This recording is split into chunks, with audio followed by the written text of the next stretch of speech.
All right, whether you are a Christian or not, and I know there are tons of you who are part of this conversation who would say, I'm kind of on the fence about whether or not there even is a God. I know there are a ton of you who are listening to these conversations and participating who would say, I don't think there's a God, but I'm really interested in the Bible. I also know there are a ton of you like me who strongly believe that all of this came from somewhere and that the God of the Bible is the God who is still sustaining all things. So just acknowledging that we are a diverse bunch and we've decided that we're just going to hang out together. We're going to see things different. We're going to process big, important ideas together. That's just who we're going to be. That's how we're going to do things. All of that stuff acknowledged. Let me throw out this question. At what point is it okay to passively disrespect a political leader, an elected official, a nobleman of the court, a president, a king, etc.? And I do think this is a different question than at what point is okay to actively disrespect someone, like run up and give him the double finger, you're a jerk, take that, what if I do two of them? Like that's a little bit more assertive. We're seeing more of that in our political discourse at this point. That's another conversation, but let's just go with passive disrespect. Like there's something that I'm supposed to do that shows respect for your organization or your bureaucratic post or whatever, and I'm just not going to do it. I'm just going to stand here and refrain from showing that gesture of respect, and we all know what that means. Now, I'm sure there are some of you who are like, well, some politicians and bureaucrats and government leaders, they do really bad stuff, but give to Caesar what is Caesar's.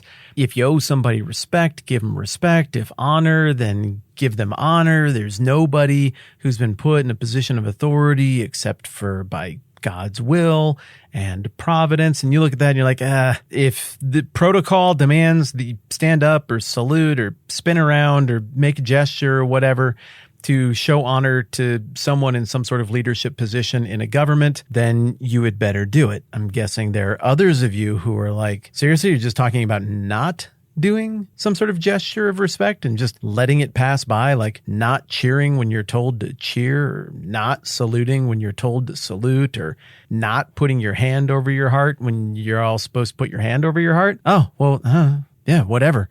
Just don't do it if you want to not do it. Couldn't put a pin in that question, that debate for just a second. And let's look at Esther chapter 5 and the way the story is unfolding, because we're going to run into a scenario here that takes us right back to that conundrum, that behavioral question for Mordecai, the Jew, once again in this story. You get the drill. Esther went to the king. She's received. The king's like, what do you want? Half the kingdom. I mean, it's great to see you. Lovely to have you here. And she's like, I just want to have a banquet with you. That's all I want. And he's like, great, super, let's do it. And Haman, great, let's have Haman go.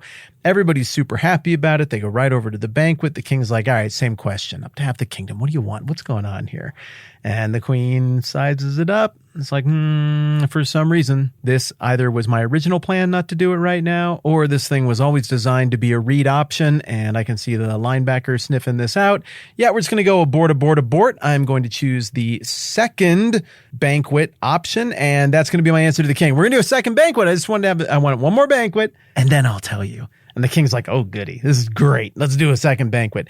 And Haman is on cloud nine. I mean, he's got some stuff on his plate. He's got to massacre an entire race of people and elevate his own authority. But who doesn't like getting invited to the fanciest banquets and the most important stuff? So he's just thrilled about all of this, thrilled that he gets to go to another one of these. And he cannot wait to get home and act all dignified until he gets there and then shut the door and have his wife be like, well, what happened? To be like, it was the best thing ever. I got invited to the thing, and there's going to be another thing, and guess who got invited to that too?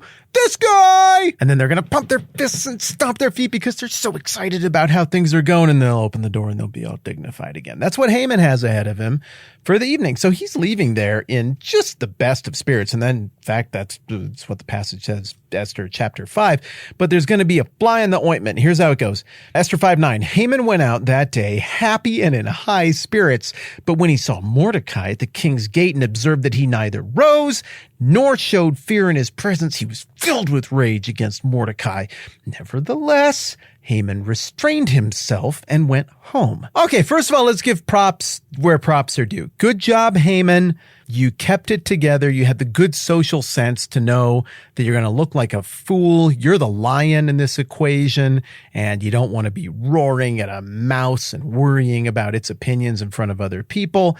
That will weaken the position of the king. It'll weaken your office. You just can't stoop to that level, even though you're in the middle of an 11-month-long massive stoop where, because of a personal slight, you're going to commit genocide and eliminate an entire people group from the face of the earth.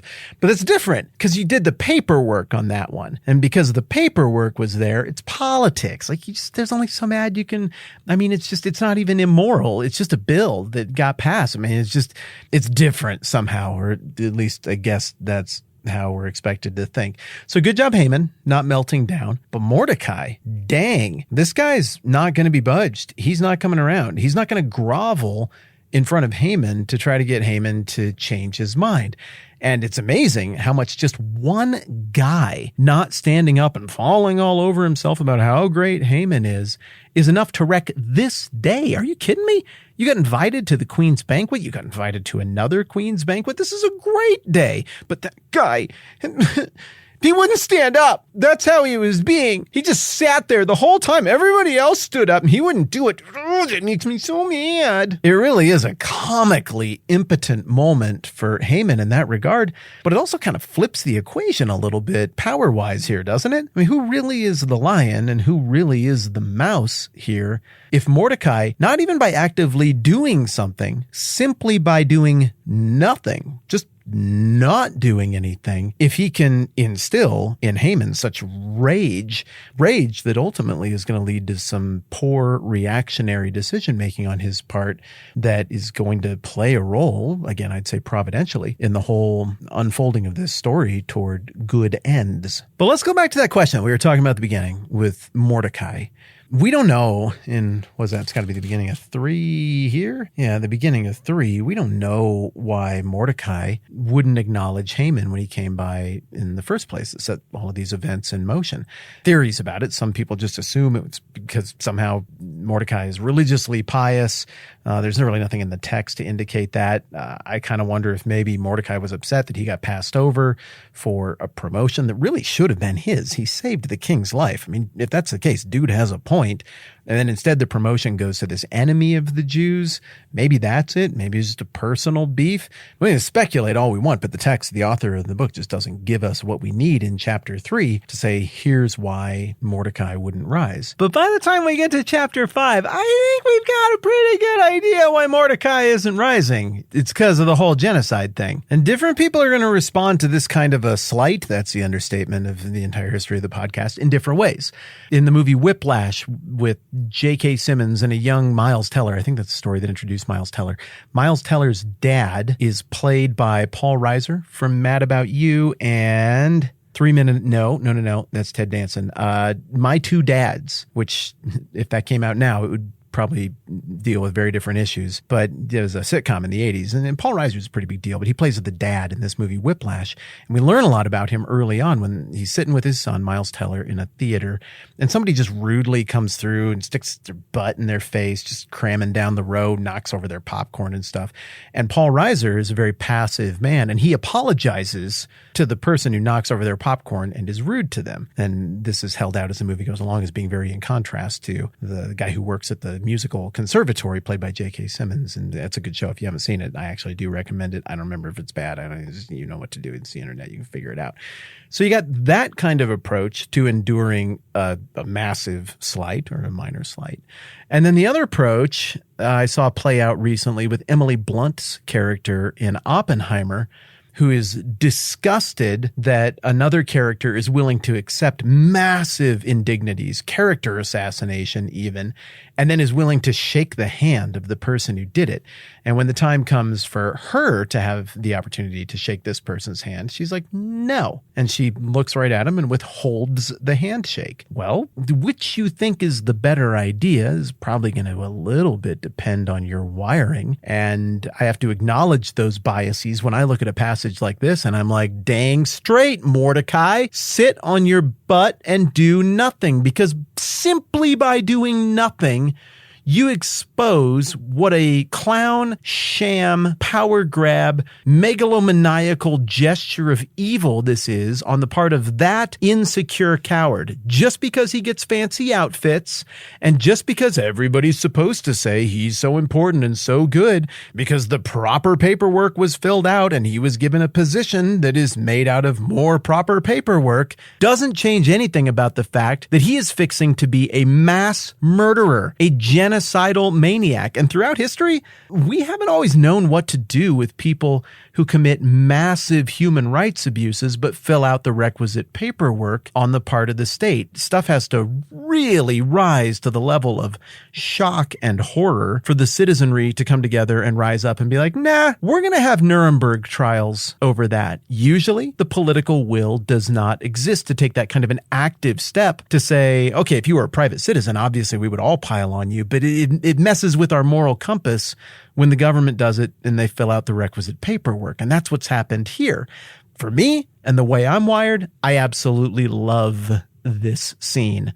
I love this passive-aggressive resistance where it's not even like Mordecai needs to jump up and tell him off and give him a speech. Do better, Senator. Nope, he can just not do anything because it's time for everybody to stand up and do their little performative thing to demonstrate that they affirm that this reality is good and noble and it is ordained and it is from the king and this is how things are.